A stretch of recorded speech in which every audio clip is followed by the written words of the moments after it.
Bonsoir à tous et bienvenue sur France 24. Il est 18 h à Paris. À la une de l'actualité, le cercueil d'Élisabeth II repose à la cathédrale Saint-Gilles en Écosse.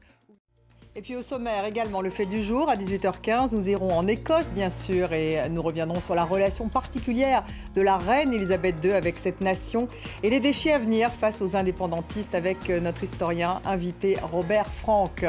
Économie avec Laure Manin qui évoquera l'effet des sanctions occidentales sur la Russie.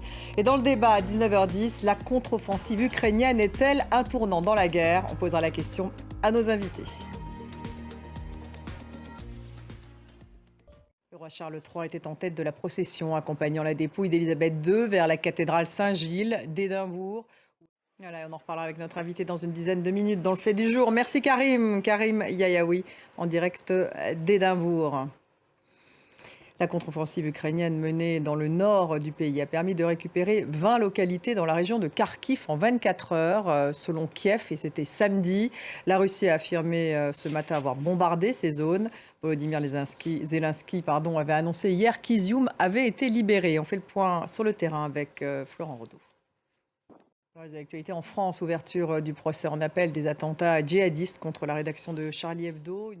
Et 6 ans et demi après les faits s'ouvre aujourd'hui le procès des attentats de Bruxelles. La cour d'assises doit juger les 10 co-auteurs présumés des attentats djihadistes qui avaient fait, je vous le rappelle, 32 morts en 2016 dans la capitale belge.